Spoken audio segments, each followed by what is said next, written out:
What is going on, Jet fans? Matt O'Leary back with another video. Today I'm diving into some quotes from Jeff Ulbrich. So it's OTAs right now, and yesterday we got into Aaron Rodgers quotes, we got into Robert Saleh quotes, and talked about what we saw at practice. Unfortunately, today, reporters not at the facility for practice, but we did get some interesting tidbits, at least I thought, from Jeff Ulbrich. So today I wanted to break that down, including some rumors about Ulbrich's future, what he thinks about Aaron Rodgers and going up against him in practice, and finally that year two leap for Will McDonald. Hey there, sports fans. Do you hate foul balls? You know the kind that I'm talking about. No matter how hard you scrub them in the shower, they still smell like last week's nacho cheese. Yuck. Well, ditch the soap and step up to the plate with Mando Whole Body Deodorant. Developed by a doctor, this game-changing formula is safe for your entire body and knocks out odor like a champ. My personal favorite, I talked about it the last time I was working with Mando, but I'm still using it. And it is the body wash, the bourbon leather body wash. I use it in the shower. It's so good. I have with me, where is it? Here we go. It is the deodorant wipes. I'm a sweaty guy, unfortunately, peek behind the curtain. So you just pop one open and wipe your body down with it if you're getting a little sweaty, and it kind of just like freshens you up. It feels like one of those moist towelettes on a hot summer day. Just perfect. Mando is made with a mandelic acid, which picks off odor at the source, keeping you fresh for up to 72 hours. Mando is available in solid sticks, invisible cream, body wash, cleansing bars, and deodorant wipes for on-the-go use. Don't let foul balls ruin your game. Switch to Mando and keep your body odor in fair territory. I got a special offer for you. New customers get $5 off Mando's best-selling starter pack with code O'Leary. That is code O'Leary, O-L-E-A-R-Y, at shopmando.com. Pick yourself up something nice. Don't be going into the summer all smelly. Okay, so let's get into these Jeff Ulbrich quotes. The first on the rumors from earlier in the offseason that maybe he was interested in the San Francisco 49ers job. There were, Jeff, there were reports in the offseason that the 49ers were interested in you, hiring you. What was your reaction when that came up? Was that something you would have liked to have pursued?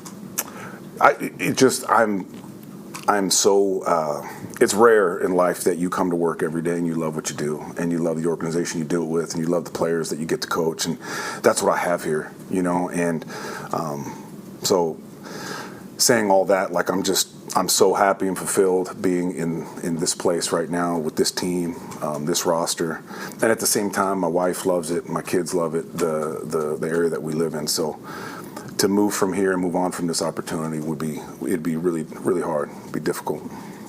Ulbrich kind of laughs this one off. He did not seem like he was all that interested in leaving, and I am very much so glad that he is here for his, fourth season? Yeah, he's been with Robert Saleh the whole time, so his fourth season with the New York Jets. As we remember, unfortunately, year one did not go great for this New York Jets defense. With Robert Saleh and Jeff Ulbrich, they were one of, if not the worst defense in the league. It was really tough watch, the 2021 Jets. But over the last 2 years, they've been a, top 3 unit in the sport, probably, each of the last 2 years. I don't think it's unfair to characterize them as that. I believe if you go by DVOA, it's third in each of the last 2 years. Last year was definitely 3. But moral of the story, this is an elite level unit, and he has a chance to position himself in a really good spot to get that next head coaching job, because he was, he's been a defensive coordinator now. He's had a lot of success. The next logical step for him is to eventually get that head coaching job. And that's kind of why when the rumors were rumbling, not that I had this crazy fear that he was going to leave, but the 49ers have just had a whole lot more success in recent history, and they had 2 recent defensive coordinators get hired, one being Robert Saleh, the other being DeMeco Ryans with the Houston Texans. So if he wants that next step, which is a head coaching job, I thought, all right, I get it if he did go to the 49ers, but staying here with the Jets, again, they have a chance to be an elite defense again. And if the Jets are good and go on a deep playoff run, or dare I say win a Super Bowl, that is only going to increase his chances of getting a head coaching job at this level. Unfortunately, it doesn't really matter if the Jets have a great defense and they go 7-10 for the third year in a row, because the likelihood of that guy getting hired just isn't very high. The teams are poaching coordinators from really, really good football teams, and you could have a great individual unit like the Jets last 2 years. Their combined record is 14-20, but at the end of the day, they did not have Ulbrich or lose Ulbrich after back-to-back really good years because they weren't a playoff team. So I think if the Jets are, winning 11, 12, 13 games this year and win a couple playoff games or more, then yeah, we have to really start considering the reality of Jeff Ulbrich getting a head coaching job somewhere. This next one's pretty funny. Jeff Ulbrich on Aaron Rodgers seemingly finding the fountain of youth. It's amazing he has found some sort of fountain of youth, because I don't ever see a different version of him. This is the same guy I saw the last 4 weeks of the season when he was dicing us up in the scout team stuff. So he's got something figured out, whatever it is, but it's just, I don't see any velocity off the ball. I don't see a lack of movement. He's got the same personality that pisses you off during the week and then you love on Sundays, So I can't wait to actually get an opportunity to be part of a season with him as opposed to 4 plays. As I've said, I'm really excited about Aaron Rodgers this year, as I think all Jet fans should. I understand a few things, and I'll stick the caveat out in the beginning now, but then go into why I'm excited about it. One, yes, it's May. They're in shorts and a helmet. I get that. And 2, yes, he's coming off an injury, and we don't know what his future is going to be with this team, but can we just enjoy the process and enjoy the ride? I hate the gatekeeping of what you're allowed to be, excited and have fun over, and what you're not allowed to have, excitement and fun over. It's really annoying. Yes, it's May. We're not even into training camp yet, but the Jets started Zach Wilson, Trevor Siemian, and Tim Boyle pretty much the entire way outside of 4 plays last year. And for most of our adult lives as Jet fans, this team has stunk. And if you want to find good quarterbacks in Jets history, you have Joe Namath, and then some guys who had nice stretches. Ken O'Brien, a nice stretch, for the older fans. I'm sure they could find some love for Kenny O in the 80s. Vinny T and Chad Pennington in the late 90s, early 2000s had some success. Vinny was at the end of his career, though, and Chad Pennington, unfortunately, injuries derailed. Mark Sanchez had a couple good years, but not at an elite level. Ryan Fitzpatrick had that one season, and other than that, it's been a lot of garbage. So, yeah, we're allowed to get excited watching a legitimate good quarterback. And I was going back and forth on Twitter with Buffalo Jet fan, another a great Jets content guy. If you don't watch his videos, I don't know what you're doing, but really entertaining videos and good follow on Twitter. And I tweeted, what do you mean? I get that it's May, but you're allowed to enjoy this and have fun. And he was talking about, these quarterbacks looking good in shorts and stuff like that. And we've seen it, man. And he said it too. We've seen a lot of Jets quarterbacks not look good in just shorts and a helmet. Tim Boyle was horrific last year in training camp. We watched Christian Hackenberg hit reporters standing off to the side.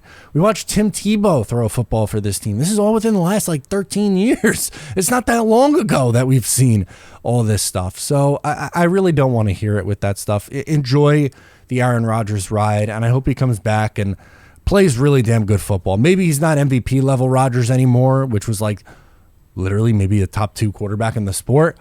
But if you could be in the back end of the top 10, somewhere between the 8th and 10th best quarterback, holy smokes, is this team going to be really fun to watch. And is that miles better, significantly better than anything we've seen watching the Jets? Yeah, it is. Last but not least, how about Will McDonald breakout year 2 leap? He mentioned why rookies struggle and that he's confident in Will McDonald. Just a different level of focus, determination. Rookies, they all struggle in some way or another. Some have more success than others, but they all will have an adjustment period to this league. Just the rigors of it, the length of the season, the physicality of it, the speed of the game, all that. So to see him now a little bit more settled, a little bit more focused, deeper understanding of what it takes to be successful in this league. I'm very excited for him. To me, Will McDonald is edge 3 on this football team. No more Bryce Huff, which is unfortunate. I'm still sad about that. I'm happy Hassan Reddick is here. I like Jermaine Johnson. I'm optimistic about Will McDonald going into his second year. Still allowed to be upset about losing Bryce Huff. He's a good player. Very upset about John Franklin Myers. That is not someone that I wanted to see go out the door. But looking at the Jets' top three edges in Will McDonald, Hassan Reddick, and Jermaine Johnson, I think that's a very, very good top three. I think they are going to be a really good unit, and I think Will McDonald slots in as the third guy with Hassan Reddick and Jermaine Johnson being the two starters, if you will. Now, for McDonald, he did not play a ton of snaps, even less than what Jermaine Johnson did as a rookie a couple of years ago. But we saw Jermaine Johnson take that leap into being a really good football player this past year. He went from situational role player who sparked like a couple nice moments his rookie year. The Allen sack against Buffalo really sticks out. But it was, I think, fair to classify it as a quiet rookie season, especially in comparison to what Breece Hall, Sauce Gardner, and Garrett Wilson were doing, which, again, those three are just such outliers. They didn't necessarily mean it as a knock against Jermaine Johnson. It was just, in comparison, a little bit more on the quiet side. And he took a monster year two step and was like, honestly, like a Pro Bowl caliber edge player for the Jets team, which is awesome. Will McDonald, I wonder if he's going to take that same year two leap. I hope he does. I think he has a higher pass rush ceiling than Jermaine Johnson. I don't know if he'll be as good of a all-around player that Jermaine is. I think Jermaine's very good against the run. I don't know if Will McDonald ever turns into that. But him learning from Hassan Reddick this year, I think is going to be huge for McDonald's development. And it wouldn't surprise me at all if we see his snap count go up closer to 40-45% instead of the like 20% it was last year. And he's probably going to have somewhere around 6 to 9 sacks, maybe.